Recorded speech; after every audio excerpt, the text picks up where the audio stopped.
Bonjour à tous. Alors, je voudrais commencer par vous dire, vous vous souvenez du message d'Albert Einstein qui disait si tout est une coïncidence, comment voulez-vous prouver une théorie? C'est impossible. Donc, vous voyez, en fait, j'essaye de vous ramener vers... c'est pas mon avant-dernière vidéo, mais l'avant-dernière vidéo. Et dans cette vidéo, je vous montre que l'ombre est à 100% de l'éclipse au-dessus des plages du débarquement en Normandie. Et là, c'est la guerre de Verdun. Et après, je vous montre une autre éclipse sur la date du tsunami. Alors carrément, là, c'est encore plus fort. C'est la date du tsunami de 2004 et l'ombre est à 100% au-dessus de l'épicentre du séisme de 2004. Et c'est une éclipse. Bon, ça, c'est ce qu'on avait vu dans... Alors maintenant, il faut que je trouve une troisième idée.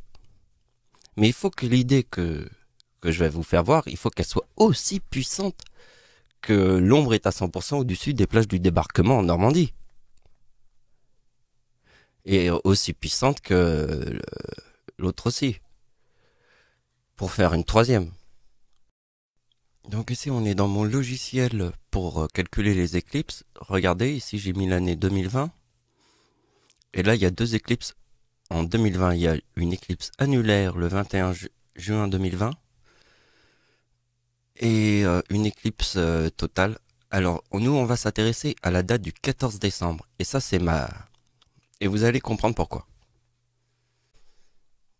Donc vous êtes prêts à voir ma troisième preuve incontestable de mon idée que les choses se trouvent dans l'ombre de l'éclipse. Regardez bien. Regardez bien. Ça, c'est l'éclipse au Chili.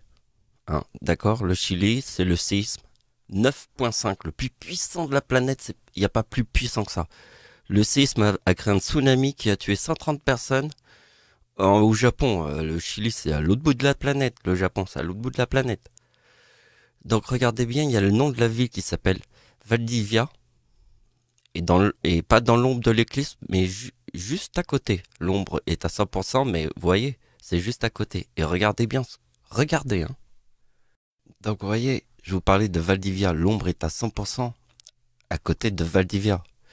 Et vous voyez, 1960, on se rappelle parce que c'est 9.5, le plus puissant de la planète. Il n'a jamais été battu. Hein. C'est le number one de tous les number one. Mais il n'a pas fait beaucoup de victimes. Mais ce qui est intéressant dans cette histoire, c'est le tsunami qui a tué 130 personnes au Japon. Ça, j'ai vu ça dans Internet, ça, et je me suis dit, mais le tsunami, il part du Chili jusqu'au Japon et il tue 130 personnes. Mais vous voyez, au Chili, il y a eu que 3000 morts, mais c'est 9.5, il faut s'en rappeler. Ma date d'anniversaire en 1960 forme le chiffre 3939. Petite information. Mais on verra les chiffres après. Voilà. Donc, je vais vous montrer mon idée. Donc, il faut essayer de comprendre que si on est en 2019 et il y a une éclipse le 26 décembre qui est la date du tsunami de 2004. Et là, l'éclipse est sur la date du tsunami de 2004, mais en plus de ça, l'ombre est à 100% au-dessus de l'épicentre du tsunami de 2004. Et regardez que en 2019, et là on est en 2020, toujours au mois de décembre. Et là, c'est une éclipse qui passe au Chili, mais à côté de la ville de Valdivia.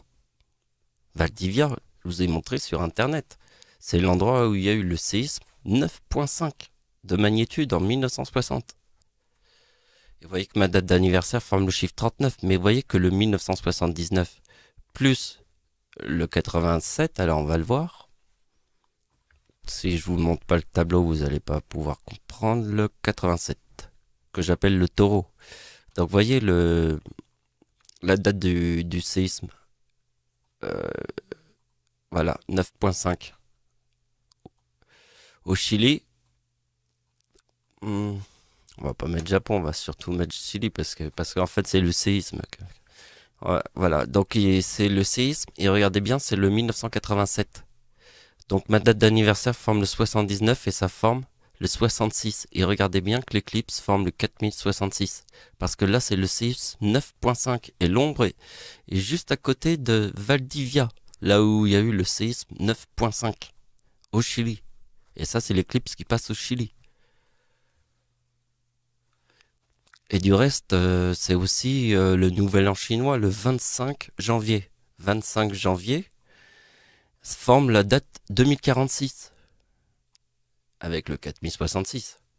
Donc vous voyez que le nouvel an chinois, avec le coronavirus, tout ça,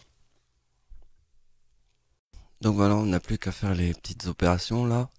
Donc j'ai fait le 46 avec le 57. Alors vous voyez l'évidence, hein. Ici le séisme, l'ombre est à 100% au-dessus de l'épicentre. Et celui-là c'est passe au Chili à l'endroit où il y a eu le 9.5. Donc l'évidence c'est de faire le 46 avec le 57, ce que j'ai fait. Et forcément comme ce sont des éclipses, deux éclipses, ben, l'éclipse principale c'est celui de 2018. C'est l'éclipse en France parce que vous voyez que le chiffre 85, vous voyez ma date de naissance sur le chiffre 66 qui est dans le mot mort, forme le 85 qui est dans le mot naissance. Parce que la mort c'est le 66, mais là je l'ai pas mis mot naissance, mais le 85 c'est naissance. Donc vous voyez 66 c'est la mort et 85 c'est naissance. Et ça c'est l'éclipse en France le 2018, vous voyez le 66 ici. Et ici le 4066. Donc ici comme l'ombre est juste au Chili, forcément j'ai utilisé le 87, puisque c'est le séisme 9.5 au Chili en 1960. Voilà. Moi j'espère qu'elle vous a plu cette vidéo. Ça, j'ai pas fait une... Ah ouais, je voulais vous dire ça, j'ai pas fait une explication de ça parce que faut expliquer l'ange déchu, le paradis, tout ça, donc c'est une grande explication. C'est simplement pour vous montrer qu'ici, il y a le 87, il y a le 87 ici et il y a le 87 ici. Après, il faut comprendre toute l'histoire de l'ange déchu, du paradis, les autres histoires. Mais bon, après, ça fait trop d'histoires. Là, aujourd'hui, on a juste fait ça. Voilà, c'est la fin de la vidéo. Merci de m'avoir suivi. Au revoir.